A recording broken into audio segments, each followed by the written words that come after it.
warm welcome back to this new episode of Beyond the Norm. A very special guest with me today, and that is Eileen Clair. I think you're really going to enjoy this episode. Eileen has been a light in so many people's lives, both in Ireland and internationally, not just as a holistic therapist, but also as a guide and a teacher, in particular around Louise Hay's work. And for those who would have known Louise Hay maybe even 20, 30 years ago, and how that has just grown and evolved and Heal Your Life in that very, very famous book, Eileen is such an amazing voice of both just a beautiful soul, really. It's really hard to put into words. You'll just hear it from her. She's such wisdom, and yet she's so practical and so grounded. And it's the loveliest episode. I got a chance to listen back to it today, and it was recorded in February. It is just one to enjoy on a walk, or if you're out and about commuting or driving. And yeah, I really hope you enjoy it, and let us know what you think. You'll see all the links to Eileen's website and her social media, her Instagram handle. All of that will be in the show notes if you want to give her a follow and a like. And I really would love to hear what you think of this episode. So enjoy it, and yeah, go gently.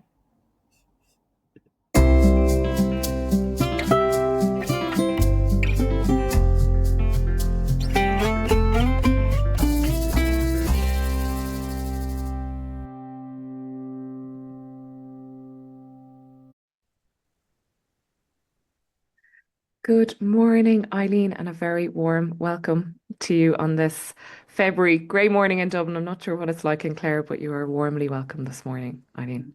Thank you. It's good to be here, Norma. It's great. Excellent. We'll get right into it in that I know you and I have synergies that come through. I think the world definitely wanted us to meet in person, I would think, and now to be here online, it feels a very full circle moment.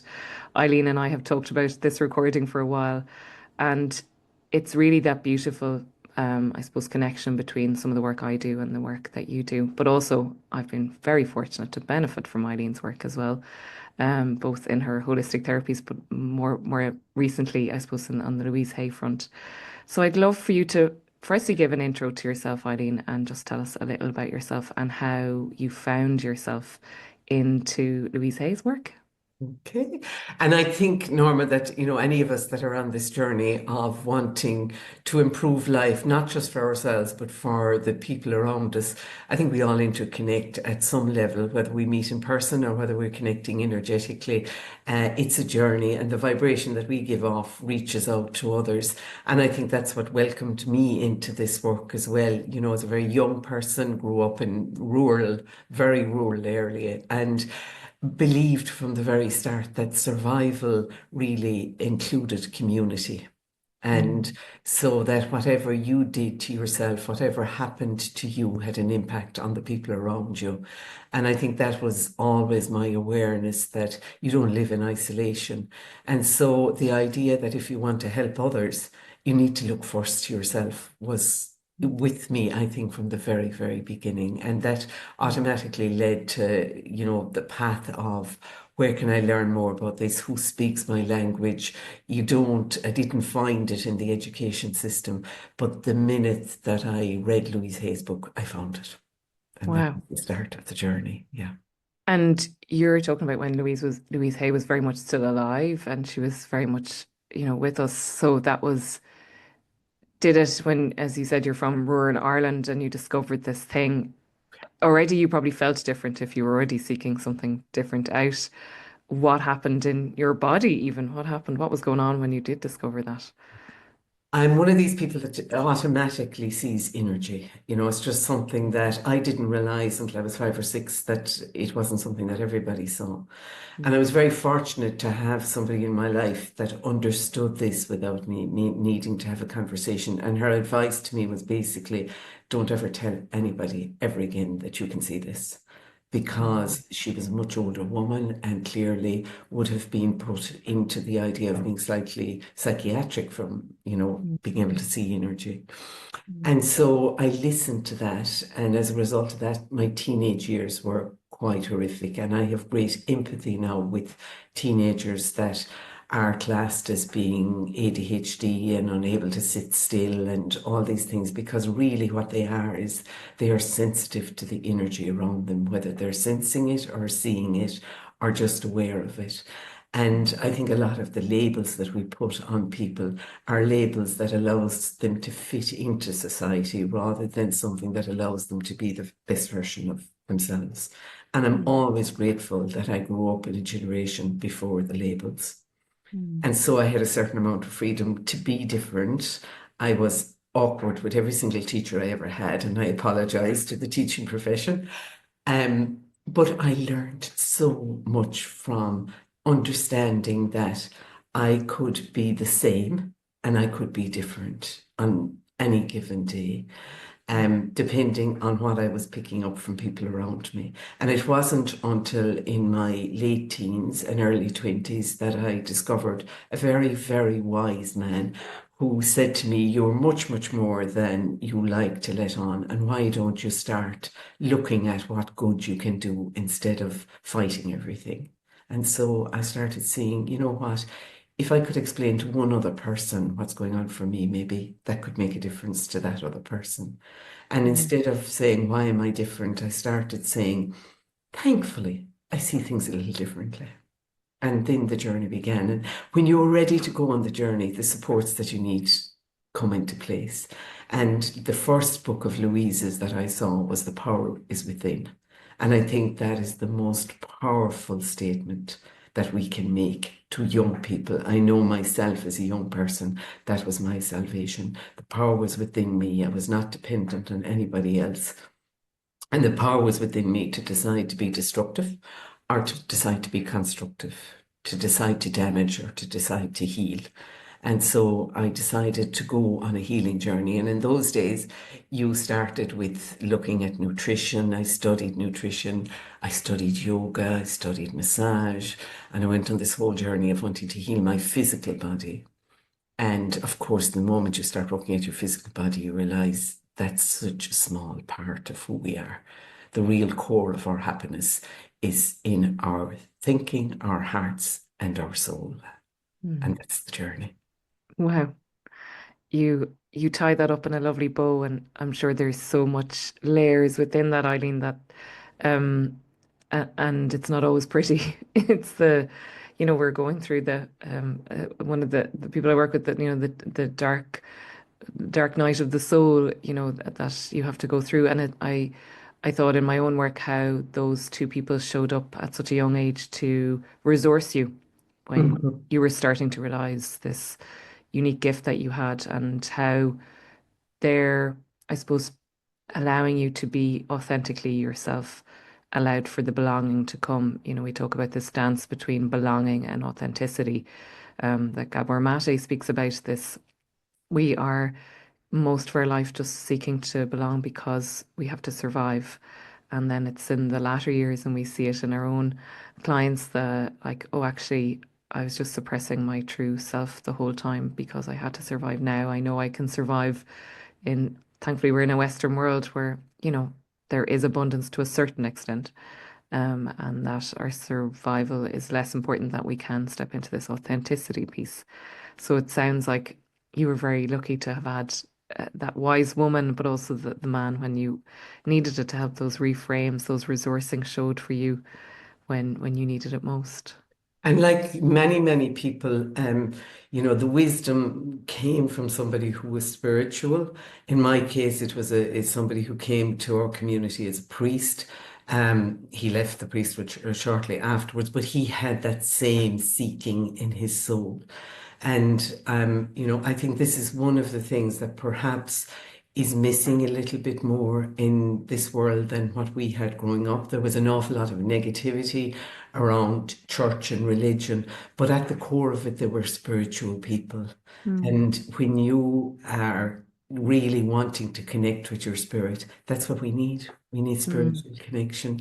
We can Yeah. do all the physical things that we want. And I find that in young people, I have to say, I find a lot of young people are seeking the deeper connection than they're getting through education system, through social media, through the lifestyle that's being put at them at the moment. young people know there's more to life. Yeah. And they may And get lost in trying to build their, build their families, build their structure, and they're put into the idea that success is a good career or whatever. But they know because there's an inner knowing in a lot of people. And as you say, a lot of people who come to us come in their later, when they're in their mm, 40s, to look for what more is there. But yeah, that's there in the teenage years. We I just think need so to too. spot it. Yeah. And it's the meritocracy I talk about, it's a merit-based system. So I work hard, I get my points, I go to college, I get the good job. And I see it show up a lot sooner now as well. Especially my first years of training, I would have had a lot younger clients and they were definitely 23, 24. I don't want to be an accountant. I don't want to do, law. I like none of that is, I'm not feeling into any of that. I really feel really left out. And I always admire their bravery because there's something really special about standing back and saying, no, that's not for me. And then they're, what is for me? Who can I still be myself? I can still, the reality of I still need to earn money, which is energy anyway, and it's those things that, yeah, it really is. I salute those people that can stand aside and whatever their celebrate their difference to be themselves, to really access that part. And it really is up to us to be heard by the young people, to speak the language that they can understand. I had a beautiful moment just last week. I was invited to give a talk. I was visiting Slovenia and I was invited to give a talk in this delightful coffee shop. And the owner of the coffee shop, his 17-year-old son, was recording the event. And he told me afterwards that at the start of the event, he thought, oh no, I have to sit through another hour of listening to this. And then he said, what you spoke about was real. It made a difference to me. And he said it was very interesting. And I thought, do you know, any day that I can connect with a 17-year-old and get them thinking around the value of themselves and how their thinking can really change the story of their life, because Nice. lives are just stories. That's it. Yeah. Wow. And I was going, yeah, I'm going to take that one. And I know just before we pressed recording, we started talking about, how so much of the education system is not serving and how this humanity piece sitting alongside with the power that is AI, that how this dance that where you and I can see that, this connection between each other and within ourselves, how that is going to be the core of everything. The energetics of business actually is where things will really move into, yeah, a whole other pace that you and I can't even comprehend.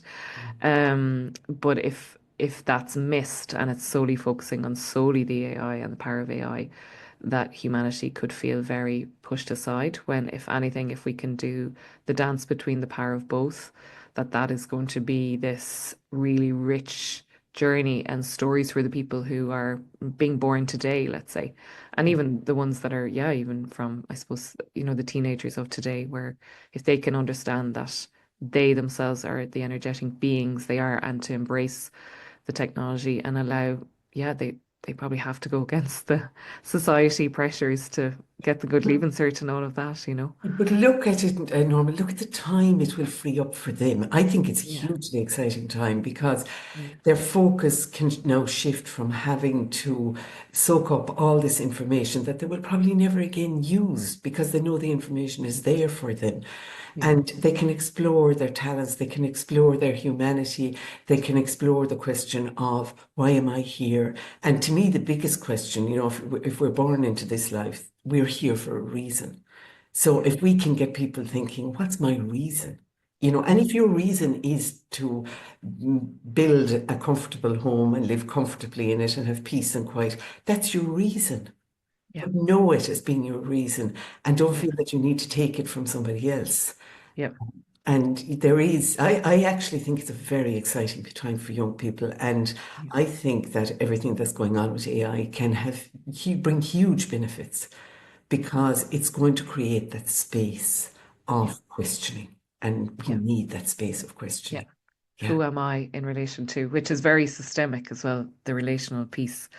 to the other. As you said, we can't, no man or woman is an island. We all are symbiotically, connected to each other, which is beautiful. Bringing you on to today and the work you do as a trainer of Heal Your Life, and the having that training facility, and the power of the network that you're doing. Talk to me a little bit about that and how's. It comes back to community again, Norma. That's all it is.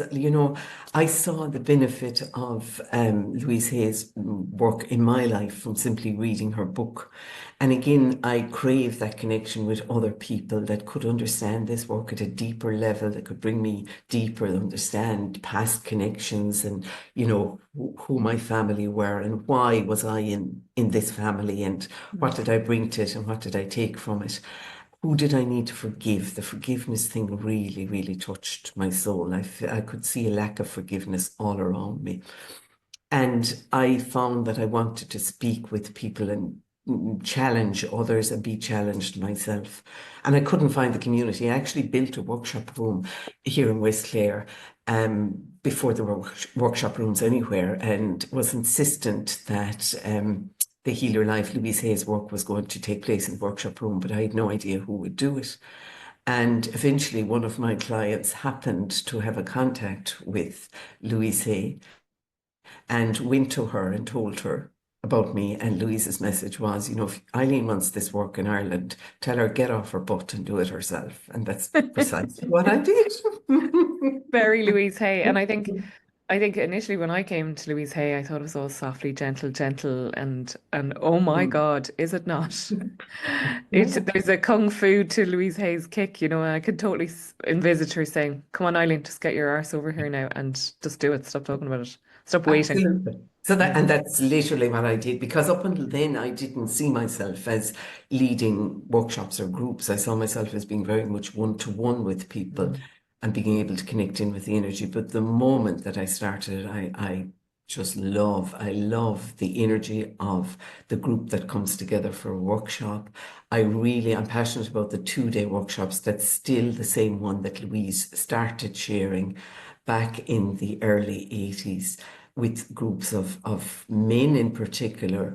And those days she was working with people who suffered from AIDS, because literally there was a need and nobody else was doing it. And that's what spread her work worldwide. And now we have trained people working in 72 countries around the world. And that started with a group of 5 men in a sitting room in Los Wow. Angeles. I mean, it's fantastic. But the need was there. And for Louise, the passion. And this is something that I think, if we can bring passion into our work, and if we're passionately interested in improving ourselves Mm. and then our community. It doesn't come with improving our community first and then ourselves. It really needs to be inward first. What can I do? How can I improve myself in this? And how can I bring this to the wider community? Mm. And once I got a taste of the workshop, I was like, why aren't we training more people in Ireland? And again, the message came back, if you want to train more people in Ireland, train yourself to train those. And again, I took up the job. It sounds like it just happened, but there was a lot of work in it. There was a lot of Yes, I commitment. think so. Yeah. Quite. Mm. And this is what I find. And actually, Norma, it's one of the things that I really like about you. You see challenges as being a way of proving your commitment to something rather than as being a way of saying, no, I'm not meant to do that. And I would have exactly the same vision. Mm. A challenge will come up and I will go, what have I to learn here?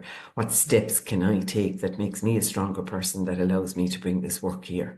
Mm. And you have exactly that same vision. And I love I it. do.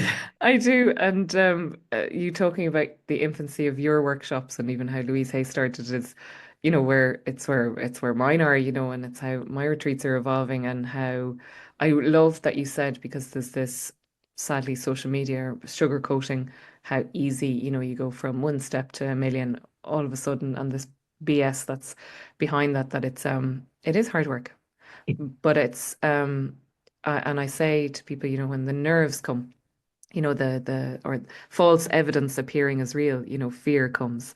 I'm like, it's because it means something so much to you. If we ask the why, and in train coaching years ago when I trained initially, they were always afraid for us to ask why, and now I'm always like, but why? Why is it important to you? And the tears will come, and then Yeah. it's really important to you. So, and it's not about success, but like not doing it would be catastrophic to the, you have, it's the passion to, I worked all weekend and like I'm buzzing. And Yes. if I decided, oh, I don't really want to work weekends, I wouldn't have connected with such a powerful group over the 2 days that, that yes, sometimes there's a cost, but right now the passion for it to go not massively, but definitely to see that ripple. I see energy as a wave, and everyone that are some of our training support is just the ripple because it goes back into their households, it goes back into their communities, and they go on and find their whys, and it's just this energy is just rippling, and how it can just be a catalyst for like such transformation and clarity. And that's the word that people are seeking.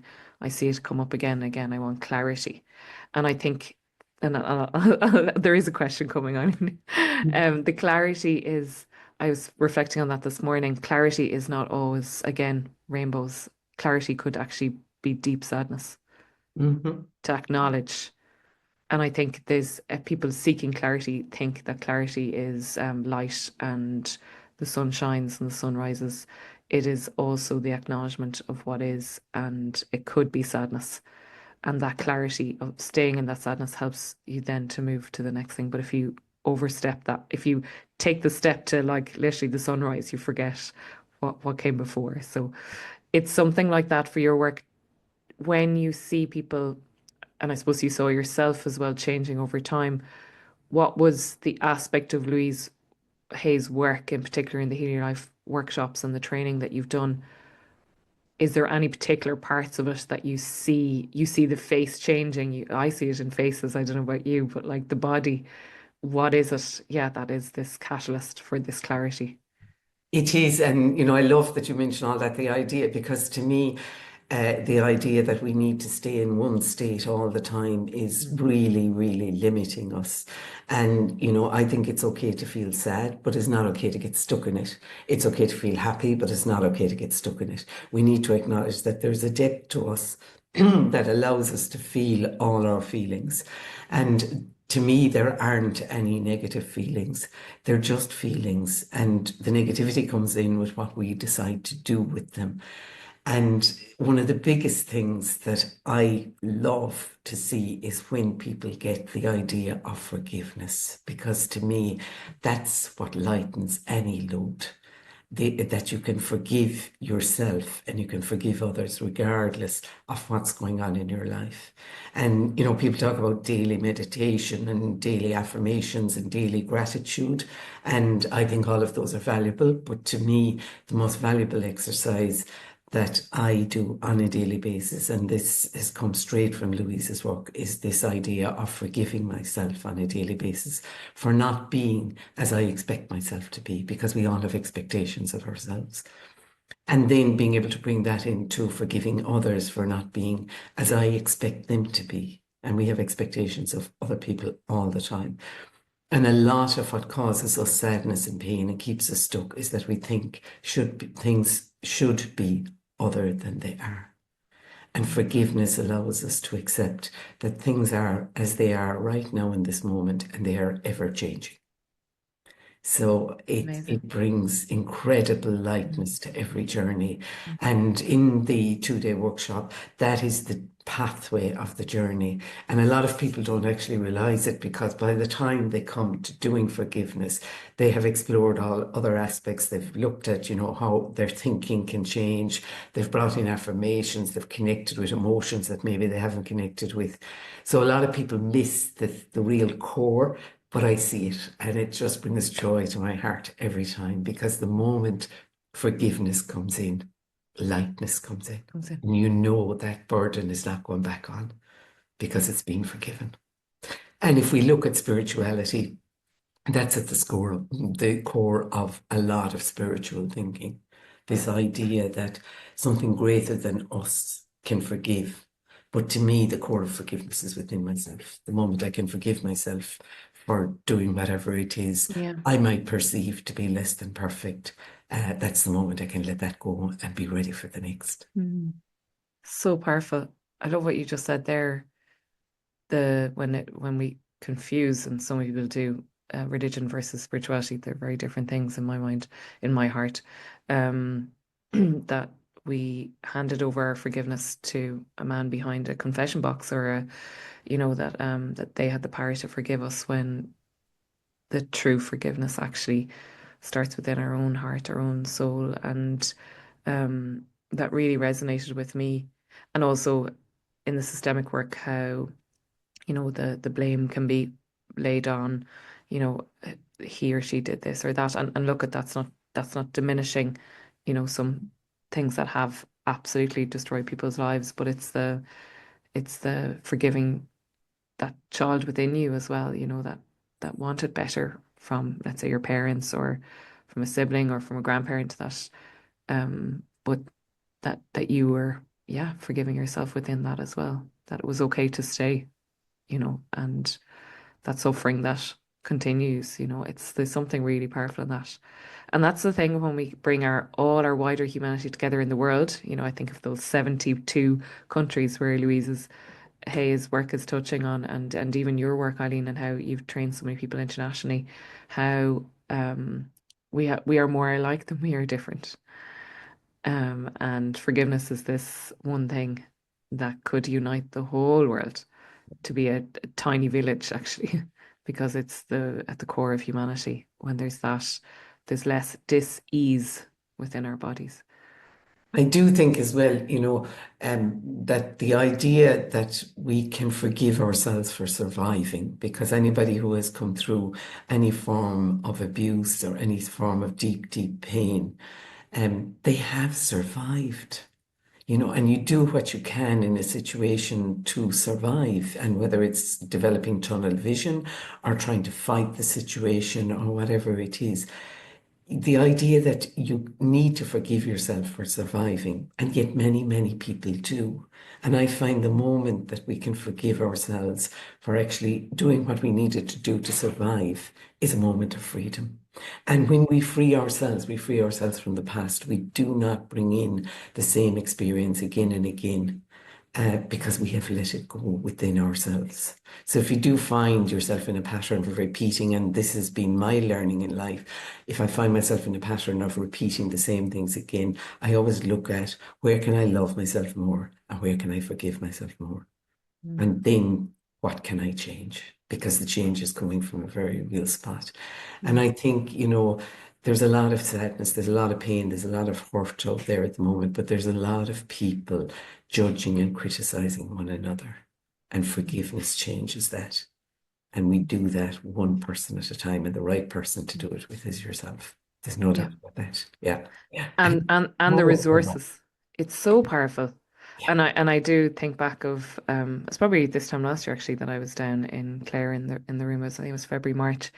um the How on that Sunday afternoon, when you are getting to the forgiveness part, that it's, yeah, there's a whole change in the room. There's a lightness that emerges, or the heart vibration increases. You nearly feel the heart lift from the chest, because it's like whatever shackled the heart, is starting to fade away. And I see that in the work, and I know you do some family constellations as part of yours as well. So it's like movements of the soul. And Bert Hellinger's work, again, some synergies there, but it's these patterns, all of that. There's so much within this, and I suppose to really support our listeners, how about this idea of, and some people might think it's really lofty, when the forgiveness happens, comes into this idea of self-love and acceptance. And I suppose Louise Hay would be synonymous with, I suppose, self-love in that respect. Talk to me about, yeah, your experiences with that, and how you see that, and how you've reframed that, I suppose, for a cynical person that might show up, including aspects of ourselves. Yeah. I And I have to put, say, it was one of the ones that when I heard Louise speak first, my first thing was like, self-love. Are you joking? yeah. Um, but what I see now is that love is compassion. Mm. And if we can start practicing being compassionate to ourselves, we find compassion for others, regardless of what their beliefs are, what they're saying, or what they're doing. You can find compassion in your heart from anybody once you've put it in there for yourself. And the biggest realization for me was through using Louise's mirror work. She's a big believer in, mirror work. And for a long time, I would look at myself in the mirror, and then I started seeing myself. And there's a huge difference between looking and seeing. And for people, it's exactly the same. We look at life. We don't actually see it. We look at it, we judge it, we form opinions. But when you start seeing life, you start seeing the emotions that people are going through, you start seeing the sadness, the loneliness, but you also see the hope, and you see the way of bringing in the love and the light to people. So mirror work to me is now about seeing myself every single day. And one of the simplest things that I do for myself every day when I wake up, look in the mirror, I give myself a wink and I say, hello, Eileen, you're doing well. And it's important that we don't take ourselves too seriously. It's very important. I So I agree. like things that bring a little bit of light and laughter. And I have a habit of winking at people now, which is lovely because it brings a smile no matter where you go. But as well as that, the idea that we can look at ourselves and judge ourselves or see ourselves and be compassionate. If you can get that concept to people, it changes.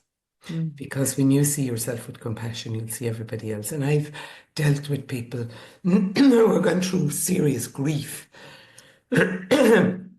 And in the grieving process, you'll often find that the focus is on everybody else because that's their way of surviving. It's harder on somebody else. But the moment that you can see with compassion that you deserve the same consideration from yourself as you're giving to everybody else, it allows you to feel the grief. And the moment you feel it, you begin to let it go. You're not letting go of the person, you're simply letting go of the deep, deep pain. And it's one of the most healing things that we can do is to be compassionate. Mm. It absolutely is. And I 100% feel that in my heart. And I think last year I had a bit of a reframing on the word compassion. And I was like, why am I struggling with that word? We talk about words with vibrations and resonance. And I was like, that was not a word I knew in my childhood. And I had Care Bears in my life as a child. And Tender Heart was the bear. I think he was the leader of the bears. And I got a tender heart when I was 7 or 8. And I knew his whole philosophy was to be kind. So I decided, oh, I knew about kindness, and kindness was something you gave away to other people. That wasn't something. And I was like, but could I be kinder and kind to myself? So I started to play around with this idea of compassion was for me this idea of the small child instead of giving everything away that I could attend to my own heart and what I needed, and I didn't have to be responsible for everyone, and that was my act of compassion. So in that, as a resource to embrace or connect with that small girl that could see kindness, I bought myself the exact bear that I had when I was 7 or 8. And so days that I feel I'm not being compassionate, I pick up Tender Heart and we have a moment together, and I can embrace the child in me and say, okay, I can be kind to myself today. And it was the start of a huge reframe around that compassion word that it just didn't feel, I wasn't feeling anything in my body. It didn't have a negative or a positive somatic experience. It didn't mean anything to me. And because it wasn't a word I had in my life. So it's always like, can I connect with the word that will vibrate, that will bring me to where I want to feel? And that's where I think, the affirmations are really powerful, finding the one that works for you, because then it sits well in the body and the body goes, yes, I like that one. I'll take that one. So there's something around that. Yeah, just for the listeners to say that if that word doesn't feel, what is the word that will sit somatically well within your heart that will allow you to be kind in the action of kindness towards yourself. Yeah. And it's very interesting, Norma, because we use words all the time towards ourselves, and every word, I agree with you, has a vibration, but most of them are words that we're repeating continuously and we don't even think of it. And one of the outstanding moments for me was with a very, very dear friend of mine who was going through a horrendous time. And I would ring her and say, how are you doing? How are you this morning? And we had a habit of connecting in with one another on a daily basis. And I realized after a number of days that her standard answer was, oh, well, I slap on the makeup and get on with the day. And I started thinking, that's an affirmation. I hear somebody who is going through a very tough time, and the first thing she says to herself every morning is, I slap myself. I slap on the makeup. And it's something that we think about, and doesn't come up in the normal kind of day where we use makeup to hide ourselves. So often our first interaction with ourselves in the day is a hiding of ourselves. So I suggested to her that as she was putting on the affirmation, just say, I nurture myself with love. So you're putting something on your skin and just let yourself say it, I nurture. And if you can't say it, just let yourself think, I nurture, I nurture. And she started it. And I mean, to this day, she will still say, and that was many, many years ago, she will say that that was a life-changing moment. Moving from the idea of hitting Slap yourself yourself. with something hard into nurturing. And, it's when we practice this awareness of what is our self-talk on a daily Mm, basis. We do a little exercise in the workshop which allows you to go through your typical thoughts in a day. mm, And people find it incredible the amount of negative and hurtful things that they think and say about themselves during the day. yeah. And it's wonderful. I always find that it's wonderful to realize it because Mm, immediately you can change an affirmation from a negative to a positive and you can bring mm, in something very kind. And it doesn't have to be lofty. To mm, me, everything that we do and Louise's work is all about bringing it into your everyday life mm. in And language that's real to you. exactly this the language that's real to you. And I have a very observing good friend who has caught me say a few times, and it is coming through my body, that when I'm tired, I say, "Oh, I'm a bit broken." Yes. And Yes. and she's like, "We need to work on that word." And I was like, "You're so right." And I've been sitting with it for a few days. So Eileen, have you another? How do I reframe that one? Yeah. In And I that, mean, to me, when you're tired, yeah, the affirmation is, okay, I allow myself to rest. You're not yeah. broken. Your body is simply saying, hang on, Norma, maybe you're taking on a bit too much. That is, I know the people who know me listen to this will be like, yes, no. It's such a big one for So they me. can remind you that your affirmation is, it's okay to Okay, rest. to I mean, one of rest. my Yeah. affirmations that I give to people that they find quite challenging is a very simple one. It's okay for me to do nothing. Yeah. And it's quite challenging for a lot of people to say that. Yeah, it came up in my retreat this weekend, and the idea that rest was sinful. Yeah, That was the rules of belonging in my house. Rest was sinful. yeah. And then so rest equals being bold or bad, and how to start, as the adult that knows that that's not true, to care for the little girl that I can allow her to lie down. And actually, I've started, and I do it with my own clients, and I do it for myself primarily, is can you allow the chair that you're sitting on right now actually hold you? Mm. Like, Brilliant. the literally making contact with the chair, that you don't have to embrace. We're bracing ourselves so much in a day, that the chair really Yeah. support you. And And that's, then the other side of it is, can I forgive myself for trying to do too much? It's one of mm, the easy outs, if I can forgive yeah, myself so I forgive myself for going that extra mile, even though I knew I was tired, and I forgive yeah, myself for not listening to my body. It's an acknowledgement to myself that I have something to learn, but it's also saying to myself, it's okay. yeah. And you're taking blame out of it and you're bringing in awareness and learning. And this is, Louise Hay's whole philosophy with regard to the physical ailments and the possible emotions. And a lot of people see it as being judgment, but to me, it's a freeing where, if somebody has a physical ailment, we can look at what emotion is blocked there and we can change it into a positive. But it's the awareness of, first of all, recognizing you have a physical ailment, then Mm, recognizing that maybe the healing of that ailment is being blocked by a belief that you have that goes back to the past and sometimes generations past. mm, And perhaps if you change that belief, you will allow healing into the mm, physical body. And, that's been my experience over and over and over again in mm, working with people, that the moment that I can change their belief that they need this physical ailment or that this physical ailment is going to be a part of their lives forever, the pathway towards healing will open up. And that Mm. pathway may be, going a medical route that they haven't considered before. It may be making life changes. It always includes emotional work and Mm. being willing to look at this thing from a different perspective. Yeah. And very, very often you look at family healing also, which Mm. is beautiful. And to me, family healing, one of the favorite things that I like about family healing is Wayne Dyer saying, when he's speaking to a group of people, so if I brought your mothers in here and worked with them, would you all be healed? And it's a light-hearted way of dealing with something that's a very, very deep topic. Mm. But to me, no matter how much healing I do on myself, yes, I will make my children's journey different and easier and hopefully more real to what it's meant to be. But they're on their own healing journeys. Yeah. And it's Yeah. their responsibility to attend to that. And that's, the desire in us and our passion for our work is also knowing that, and I now would talk a lot to the higher self of my clients and say, well, that's your responsibility now. I've been useful to you now, but it's over to you to, this is your path. And because so often I think when we're wanting to help, and I talk about being useful versus helping, we could have a tendency to think, oh, as a coach anyway, the rescue complex, and that's an insult to them.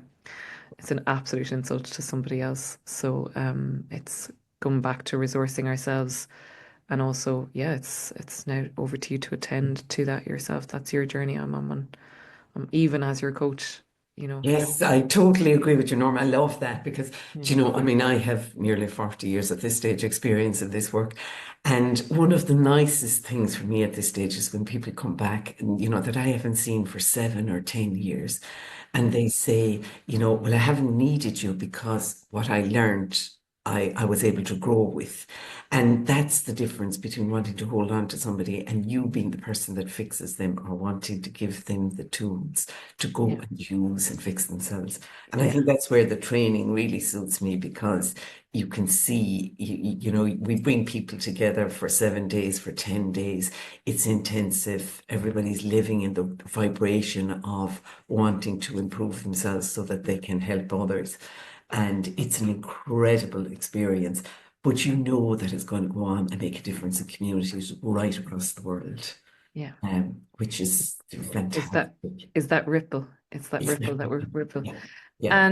And as we come towards the end, what does the future look like, Eileen, in terms of these trainings? And I know you're expanding them all the time. And having had the pleasure of meeting your group in a marketing capacity, I saw just the rich, I suppose, international setting of it. It's very much a wider context of who you're training. Yeah, what are the plans for your trainings Yeah. in And I mean, 2025 and the beyond? one thing that I love now is that we very, very much decided that we were not losing the aspect of our training, which, is a requirement that groups come together physically in Mm, person. mm, So we're combining certain online modules, but the in-person part of the training is still a huge part of it. And I think that's, really essential because the human contact, the connection, the day-to-day living, I mean, literally every moment of the day is shared with somebody. And it really shows us the importance of growing a community. So, one of the trainings, we had people from 12 different countries and coming together as a group, sharing everything for 10 days, and then going back to so many different communities, bringing the same message, but in a language that allows it to be heard in other communities. mm, And that's, to me, that's the important part that we are saying, okay, yes, we agree there's online needed. We need to bring more people, make this more available. But at the core of it, we still need the communities, the small communities, the connections, the growth from there. And that's what I'm passionate about. I really am. I see this work as being more needed than ever before, but I also see it as being better heard. When I mm. started off, really, like definitely anybody doing this work was considered a bit of an oddball. Yeah. But what I love is that it's younger and younger people Mm, that are hearing it. And Mm, so I think the awareness for a lot of young people now in their teenage years that life does not exist in front of the screen. Life exists in the human contact. mm, And this is where my passion is, to keep this real so that people come together, connect at a real human level, share mm, their dreams, share their beliefs, share their sadnesses and their pains, find solutions together and bring that back to communities. That's my mm. vision. Amazing. And for me, that vision feels very real time, actually, Eileen. It's happening already. It's already happened, actually. You're living your vision, which is an amazing point in your career to get to like 40 years of this. You are in your being, and I think that's possibly the magnetism, I see is so much of what I do. I'm getting closer to living so much of my beliefs, but there was so many years where I was in total congruence against, because I remained in a corporate structure that really wasn't never suitable for my system, and how I'm getting closer, but also as I build a new business, the push versus the being, Yes. and that whole idea, the dance, that I think I'm getting closer, but I definitely, it's even taken from this morning, it's that it's okay to rest as well. Yeah, Yeah. it's And I definitely mean, my that. advice to anybody is, keep going. You have the passion for it, Norma. You have the Yeah, vision. So definitely keep going. Acknowledge that it's okay at times to not keep going. absolutely. 100%, Eileen. Um, and just as we tie up, I know there's synchronicities between both our work, between Heal Your Life and the systemic coaching, and that we inherit things from, our family, our cultures. How do these influences, we're very much talking about ourselves and the environment. How can people start to shift some of these influences when they are in an environment, let's say like that, the man or woman that is listening to this, that's in corporate life, is deeply unhappy, but they're starting to empower themselves. What does that shift look like, and how can they support themselves? And it's no different to the same shift if you want to sell a house, you put love into it, you paint it bright colors, you make it Mm, look beautiful and you'll sell it. And if you're in a career that you're wondering, does it suit you or doesn't it suit you? My recommendation is look at your why. Why are you in there? And if there's a very, very valid reason for being there, and for many people, the why is that they need the money to sustain a family and keep their home. If the why, is something that is at your core and is right for you, then look at your thinking. Am I thinking I shouldn't be here? And change the thinking to, if I really wanted to, I could, but why don't I? Why don't I leave? And you'll find your reasons. The real thing is to bring understanding and kindness to yourself in the circumstances you're in, and then the openings will come. And mm, the important thing really is to keep reminding yourself that you have courage, because mm, courage allows us to look at things and question them and change them. mm. Fear keeps us stuck. Yeah. So my affirmation that I say to people who are looking at that, who are unhappy in the environment that they're in, my affirmation to them is to simply say, I believe I can do it in a manner that's right for me. Mm. And That's that's amazing. Yeah. powerful. Yeah. And I see a former version of myself, in these months, in the years gone by, that if I was to say that to myself, I would have really probably stood a bit taller. I would have forgiven myself that I needed to be there where I needed to be.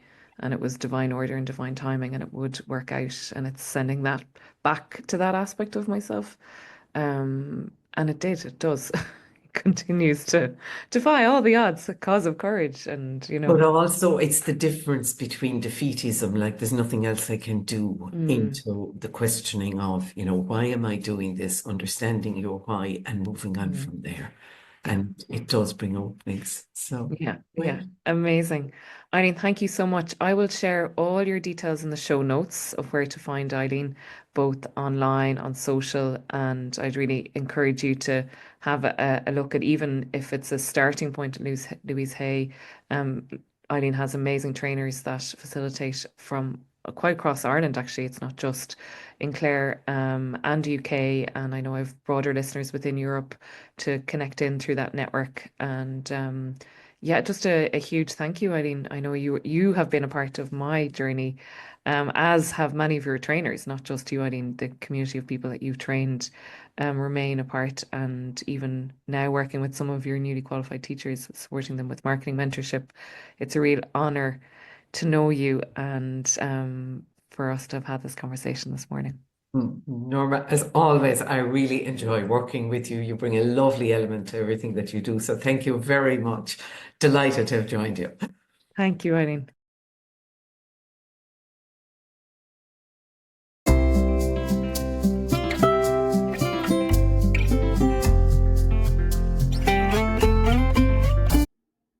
I really hope you enjoyed that episode with the fabulous Eileen Clare. I think you'll all agree that will be one that you'll remember for a long time. Check out her details in the show notes and who she is. Give her a follow on Instagram and certainly let me know what you think of the episode. For those that are listening to this episode in March and April of 2025, my next retreat is on the 27th of April in SoEarth Kill in Kildare. If you're following on Instagram, you'll hear more details about that where you can sign up and get a space. They are normally sell like hotcakes. So hopefully, you will get a space either for that one in April or I'm on again in September. I do retreats now 4 times a year. I also, in the meantime, continue with my regular marketing masterclasses for those that are solo entrepreneurs, side hustlers, and are developing your own business and brand on the side. Part of my offering beyond my systemic coaching now is also supporting solo entrepreneurs, and it is work that I'm absolutely loving. So follow me along on my Instagram and my stories. You'll check out my link in my bio, has all the latest links of what's going on at the moment. Sign up for my newsletter or any of my waitlists, in fact, and you'll always receive discounts. I also have a Telegram account where I provide little notes, voice notes, and little updates that I don't always provide on social for those that are part of my Telegram. And I'll be sharing more new products and kind of trials and tests on my Telegram account more than any other channel. So I'd love to have you along. And if I will share a Telegram link on this show notes as well, but sometimes the link expires. So just drop me a DM and I will send you the latest Telegram subscribe note. So thank you so much again for listening. And please let me know, share, like, review. That's what us podcasters really need to keep going. And this small fledgling podcast of mine that is into its 4th year.